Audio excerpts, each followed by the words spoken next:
A true horror story from World War II based on real events. In September of 1944, the Pacific Ocean looked calm. Too calm. The sun reflected off the water like nothing was wrong. Like the war had forgotten this place. 8 American pilots flew their mission high above the clouds. They had done this before, dozens of times. Bombed the target, turn back, go home. That was the plan.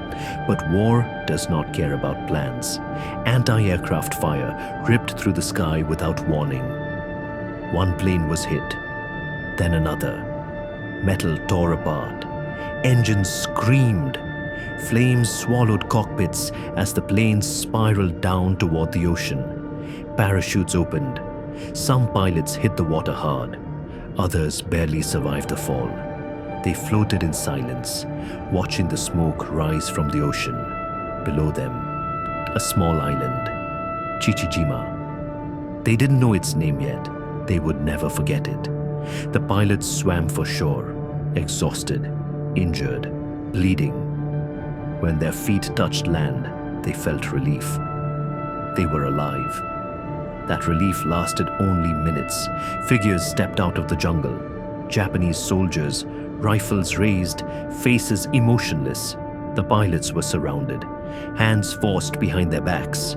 Ropes tightened until circulation stopped. They were prisoners now.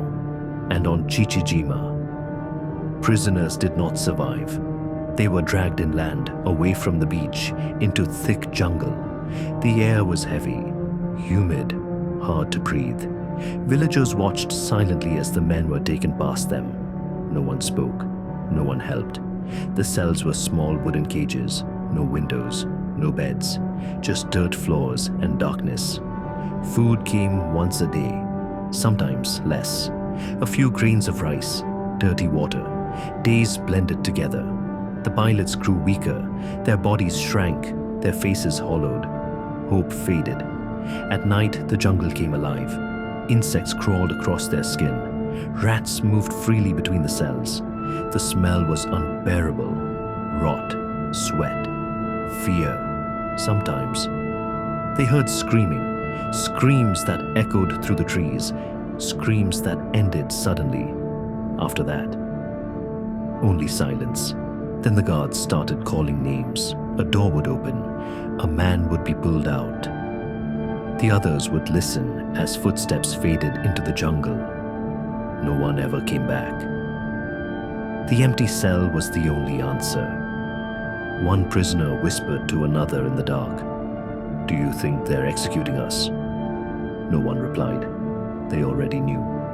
The executions were brutal. Beatings came first. Questions screamed into their faces, fists, boots. Then, death. But death was not the end. After the killings, something worse happened. The officers did not bury the bodies. They did not burn them. They cut them apart. Slowly, deliberately. Later, during war crime trials, soldiers would confess what happened next. They said the officers believed that eating enemy flesh would give them strength, courage, power. Human organs were cooked, served, eaten, not because they were starving, but because they wanted to. This was not rumor, not myth, not internet horror. It was sworn testimony, official records, history. One pilot never reached Chichijima. His plane went down farther from shore. An American submarine found him drifting in the ocean, pulled him aboard, saved his life. His name was George H.W. Bush. Years later, he became President of the United States. Only after the war did he learn what happened to the others. When the war ended, investigators arrived on the island. They found graves, bones, remains, and confessions. Japanese officers were tried and executed for war crimes. But justice came too late. The pilots were already gone. Today, Chichijima looks peaceful. Green trees, quiet beaches. Tourists walk the same paths. They don't hear the screams. They don't smell the rot. But the island remembers. Some places absorb horror and never let it go.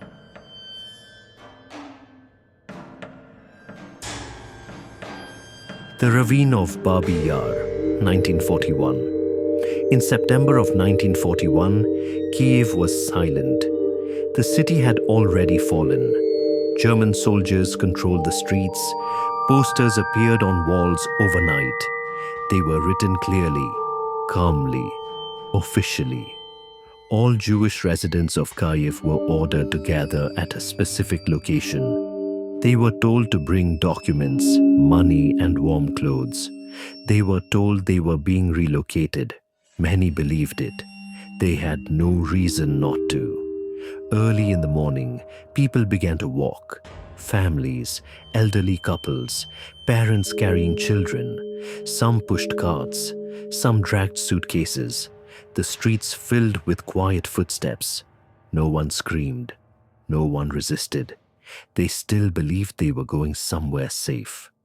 The crowd was led toward the edge of the city, past houses, past fields, toward a deep ravine known as Babi Yar. Few people knew what waited there. As they approached, the tone changed. Shouting replaced silence. Dogs barked. Rifles clicked. People were separated into smaller groups. Documents were taken, valuables confiscated. Then came the first command that caused fear. They were ordered to undress, coats first, then shoes, then everything. Parents tried to cover their children. Soldiers screamed. Anyone who hesitated was beaten. The ravine opened in front of them, deep, wide, endless. People could hear gunshots echoing. Some finally understood. It was already too late. Groups were pushed forward, forced to the edge. They were ordered to lie down. Bodies pressed against bodies. Then the shooting began. Machine guns fired into the mass of people. Those who died instantly fell. Those who didn't fell with them, buried alive. The next group was forced to lie on top of the dead, and the process repeated. Shot after shot, layer after layer. Blood soaked into the soil. The ravine filled. Children cried for their parents. Parents screamed their children's names. The noise lasted for hours, then for days. By the end of 2 days, over 33,000 people were dead. Men, women, children, entire families erased. But the horror didn't end there. Witnesses later reported that the ground continued to move for days. People buried alive struggled beneath the bodies. The earth itself seemed to breathe. After the massacre, the ravine was covered. Dirt was thrown over the bodies. Grass grew. Life continued, as if nothing had happened. Years later, the Nazis tried to destroy the evidence. Prisoners were forced to dig up the corpses, burn them, crush the bones. Those prisoners were killed afterward. Silence was the final goal. After the war, survivors spoke. Documents were found, photographs, testimonies. The truth could no longer be buried. Today, Babi Yar is quiet. Trees grow where blood once flowed. Birds sing where screams once echoed. People walk past without knowing what lies beneath their feet, but the ground remembers. Because places where thousands die in silence never truly forget. Final words. This was not a battlefield. There was no fight. Only obedience, organization, and murder. This is not a ghost story. It is worse.